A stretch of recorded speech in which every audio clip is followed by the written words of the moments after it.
Good afternoon बच्चों, क्या हाल है? कैसे चल रहा है प्रिपरेशन? जो भी कॉम्पिटिटिव एग्ज़ाम है, जिस भी एंट्रेंस एग्ज़ाम का प्रिपरेशन कर रहे हो, चाहे वो JEE एडवांस हो, नीट UG 2026 हो, IP मैट हो, CUET हो, कोई भी एंट्रेंस एग्ज़ाम हो, सॉलिड प्रिपरेशन में लगो। अच्छे से प्रिपेयर करना है। मॉक टेस्ट सीरीज़ जो भी कॉम्पिटिटिव एग्ज़ाम्स का है उसे अच्छे से अटैम्प्ट करना है और अच्छा प्रिपरेशन करके परफॉर्मेंस भी देना है। ठीक है, आज मैं डिस्कस करूँगा NIT सूरत के बारे में। ठीक है, NIT सूरत जो कि गुजरात में सिचुएटेड है, सूरत गुजरात में सिचुएटेड है। ये 1961 में इस्टेब्लिश हुआ था। NIT सूरत 1961 में इस्टेब्लिश हुआ है। One of the oldest NITs में आता है। तो ये ओल्डेस्ट NITs में आता है। देखो, बहुत सारे NITs 2010 में इस्टेब्लिश हुए हैं। ठीक है, लेकिन कुछ पुराने NITs भी हैं जो 1960 के अराउंड इस्टेब्लिश हुए हैं। जो 1960 के अराउंड इस्टेब्लिश हुए हैं वो ओल्डर NITs हुए, और 2010 के अराउंड जो इस्टेब्लिश हुए हैं या कुछ उसके बाद जो हुए हैं वो न्यू NITs में आते हैं। ठीक है, तो ये 1961 में इस्टेब्लिश हुआ है, तो one of the oldest NITs है। तो इसका जो एल्यूमिनाई नेटवर्क है वो बहुत ही स्ट्रॉन्ग और वास्ट है, बहुत स्ट्रॉन्ग और बहुत वास्ट है। तो इसका एक बहुत बड़ा एडवांटेज ये है जो 1961 में इस्टेब्लिश हुआ है। पहले इसका नाम कुछ और था, रीजनल इंजीनियरिंग कॉलेज, REC। पहले जो भी 1960s के अराउंड NIT इस्टेब्लिश हुए उनका नाम REC था, रीजनल इंजीनियरिंग कॉलेज। बाद में उन्हें अप्रॉक्स 2002 में 2002 में उन्हें NIT का टैग मिला। तो NIT का टैग मिलने से ही वो खुद का डिग्री प्रोवाइड करने लगे और इंस्टीट्यूट ऑफ नेशनल इंपॉर्टेंस के कैटेगरी में आता है। जितने भी NITs हैं, 31 NITs हैं अपने इंडिया में, तो 31 NITs जो है वो है इंस्टीट्यूट ऑफ नेशनल इंपॉर्टेंस। ठीक है, तो ये बहुत बड़ा टैग मिला है जो कि central government, ministry of education, central government ने दिया। इसका परमानेंट कैंपस से ही ऑपरेट हो रहा है। ये परमानेंट कैंपस साइज जो है इसका 250 एकर्स का मैसिव कैंपस है, 250 एकड़ का कैंपस है। ठीक है, तो ये एक बहुत बड़ा एडवांटेज है। सारे facilities inside the campus available हैं इसमें। इसका जो एडमिशन प्रोसेस है वो तो एज यूजल पता ही होगा। एडमिशन प्रोसेस JEE मेन 2025 के बेसिस पे, जो JEE मेन है उसके बेसिस पे, प्लस जोसा प्लस CSAT काउंसलिंग।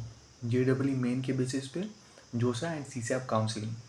ठीक है, तो इसी बेसिस पे इसका एडमिशन प्रोसेस कंडक्ट होता है। यहाँ तक ये परमानेंट कैंपस साइज हो गया, इंस्टीट्यूट ऑफ नेशनल इंपॉर्टेंस हो गया। फीस स्ट्रक्चर देख लो।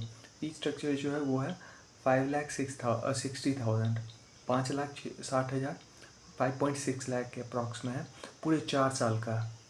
ये मैं ट्यूशन और एजुकेशन फ़ी बोल रहा हूँ। हॉस्टल और मेस जो है वो एक्स्ट्रा लगेगा। ठीक है, तो जो हॉस्टल और मेस रहता है वो एक्स्ट्रा रहता है उसका चार्ज।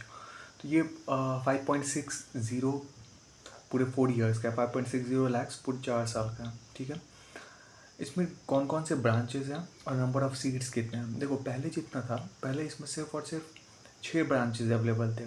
पहले इसमें सिर्फ 6 कोर ब्रांचेज अवेलेबल थे, लेकिन उसके बाद एडिशन हुआ है। तो इन टोटल अभी आज के डेट में 2026 में ये 11 ब्रांचेज है। इसमें NIT सूरत में टोटल 11 ब्रांचेज हैं। एक्सपेंड हुआ है, बहुत सारे ब्रांचेज को इंटीग्रेट किया गया है। ठीक है, ऐड किया गया। तो कंप्यूटर साइंस इंजीनियरिंग है, जो देखो ब्रांचेज और नंबर सीट्स देख लेते हैं। Computer science engineering 130 seats, 130 seats है। Electronics and communication 140 seats. Electrical engineering 130 seats. Mechanical engineering 260 seats. Civil में है 130 सीट्स। AI जो आर्टिफिशियल इंटेलिजेंस इंजीनियरिंग भी है 120 seats. Chemical engineering 130, 130। Electronics with VLSI 60 seats. Mathematics and computing 30 seats. Engineering physics 30 seats. Industrial chemistry 30 seats. ठीक है, तो ये number of branches in total 11 है, और नंबर ऑफ सीट्स कितने हैं ये हैं, जो ब्रांचेज और नंबर ऑफ सीट्स। अब देखो, फाइनल राउंड क्लोजिंग रैंक देख लो। फाइनल राउंड क्लोजिंग रैंक जो है JEE मेन 2025 के बेसिस पे, JEE मेन 2025 के बेसिस पे final round closing rank. Computer science का है 10,232। इलेक्ट्रॉनिक्स एंड कम्युनिकेशन का है 17,292। इलेक्ट्रिकल इंजीनियरिंग का है 25,143। मैकेनिकल इंजीनियरिंग का है 32,865, सिविल इंजीनियरिंग का 46,622, आर्टिफिशियल इंटेलिजेंस का है 13,134, केमिकल इंजीनियरिंग केमिकल का है 43,041, electronics engineering with VLSI 18,945, mathematics and computing का है 13,533, इंजीनियरिंग फिजिक्स का है 42,937, इंडस्ट्रियल केमिस्ट्री का है 53,700। ठीक है, तो ये फाइनल राउंड क्लोजिंग रैंक है JEE में 2025 के बेसिस पे जोसा और CSAP काउंसलिंग भी हुआ था। ठीक है, तो ये मैंने डिटेल डिस्क्रिप्शन किया फाइनल राउंड क्लोजिंग रैंक भी। ठीक है, प्लेसमेंट स्टैटिस्टिक देख लो, जो भी टॉप नॉच कंपनीज़ हैं, टेक जाइंट्स हैं, बिग 4 है, सारे विजिट करते हैं। गूगल, एप्पल, माइक्रोसॉफ्ट, अमेजन, सारी कंपनीज जो हैं टेक जाइंट्स वो सब विजिट करते हैं। डेलॉइट, KPMG, जो भी बिग 4 है वो भी अकाउंटिंग फर्म्स ये भी विजिट करते हैं, प्लेसमेंट अपॉर्चुनिटीज़ प्रोवाइड करते हैं। ठीक है, इसका प्लेसमेंट स्टैटिस्टिक्स काफ़ी सॉलिड है, मैंने पहले भी बताया था। इसका बहुत बड़ा एडवांटेज NIT सूरत का यही है, ये one of the oldest NIT है, सबसे बिगेस्ट एडवांटेज इसका यही है, ये one of the oldest NITs है। ठीक है, 1961 में इस्टेब्लिश हुआ है, तो इसका स्ट्रॉन्ग एल्यूमिनाई नेटवर्क है और इसका वास्ट है पूरी तरह से। हर एक जगह पे तुम्हें हर एक टेक कंपनी या और भी मल्टीनेशनल कॉरपोरेशन में NIT सूरत के एल्यूमिनाई मिल जाएंगे। ठीक है, ये एक बहुत बड़ा एडवांटेज होता है।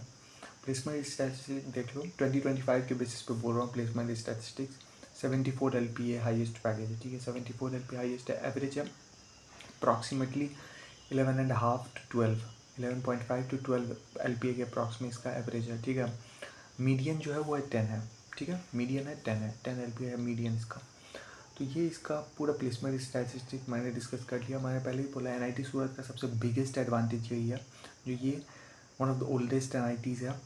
तो इसका वास्ट एल्यूमिनाई नेटवर्क है, स्ट्रॉन्ग है करिकुलम, सब कुछ है यहाँ पे। अर्लियर इसमें सिर्फ 6 ब्रांचेस थे, computer science, electronics and communication, electrical, mechanical, civil, chemical.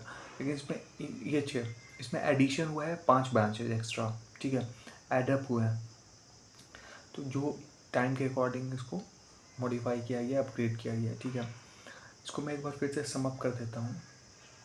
NIT सूरत 1961 में इस्टेब्लिश हुआ है, परमानेंट कैंपस से ही ऑपरेट हो रहा है, 250 एकर्स का परमानेंट कैंपस साइज है। NIRF रैंकिंग इंजीनियरिंग में इसका 2025 में 66 था। ठीक है, 66, अभी 2026 का आया नहीं है, तो 66 था इसका। JEE मेन 2025 की बेसिस पर एडमिशन, जोसा प्लस CSAP काउंसलिंग। ठीक है, फीस स्ट्रक्चर जो है ट्यूशन फीस का 5,60,000 है पूरे 4 साल का। हॉस्टल और मेस जो है वो एक्स्ट्रा लगेगा। ठीक है, कौन कौन से ब्रांचेस अवेलेबल हैं और नंबर ऑफ़ सीट्स क्या क्या हैं देखो। ब्रांचेज इसमें अवेलेबल है, computer science 130 seats, electronics and communication 140, electrical 130, mechanical 260, civil 130, artificial intelligence 120, chemical 130, electronics with VLSI 60, mathematics and computing 30, engineering physics 30, industrial chemistry 30। इसका जो JEE मेन के बेसिस पे जो फाइनल राउंड क्लोजिंग रैंक है वो देख लो। कंप्यूटर साइंस का है 10,235 all India rank, final round closing rank 2025 के बेसिस पे। ये मैं आउटसाइड स्टेट बोल रहा हूँ। ठीक है, 50% होम स्टेट कोटा NIT है, as usual institute of national importance है।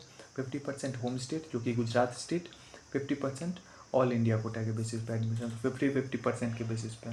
Electronics and communication 17,293, electrical 25,143, mechanical 32,865, civil 46,622, artificial intelligence 13,134, chemical 43,041, electronics with VLSI 18,945, mathematics and computing 13,533, engineering physics 42,937, industrial chemistry 53,700। ठीक है, placement statistics देख लो, highest package 74 LPA, median 11.5 to 12 LPA है 2025 के basis पे बोल रहा हूँ। एवरेज जो है मीडियन है 10 LPA। ठीक है, हाईएस्ट 74 LPA, एवरेज पैकेज है 11.5 to 12 LPA, मीडियन है 10 LPA के अप्रॉक्स। ठीक है, प्लेसमेंट स्टैटिस्टिक्स सॉलिड है, स्ट्रॉन्ग है, अपॉर्चुनिटी प्रोवाइड होगा, ऑप्शन मिले NIT सूरत, ऑप्शन ऑप्ट कर सकते हो, ठीक है। जो भी एंट्रेंस एग्ज़ाम का प्रिपरेशन करो, सॉलिड प्रिपरेशन करो, जो भी प्रॉब्लम डाउट क्वेरी है कमेंट डाउन करो, मैं उसे रिजॉल्व करूँगा। मैंने डिस्क्रिप्शन में अपना ट्विटर का आईडी और इंस्टाग्राम का आईडी दिया हुआ है, ठीक है। डीएम करो, जो भी प्रॉब्लम डाउट क्वेरी है मैं उसे सॉल्व करूँगा, ठीक है। डिस्क्रिप्शन में मैंने अपने ट्विटर का आईडी और इंस्टाग्राम का आईडी दिया हुआ है। जो भी प्रॉब्लम डाउट क्वेरी, कोई भी प्रॉब्लम है डिस्कस करो, डीएम करो डायरेक्टली मुझे, मैं उसे रिजॉल्व करूँगा, ठीक है। ऑल द वेरी बेस्ट, अच्छे से प्रिपरेशन करो।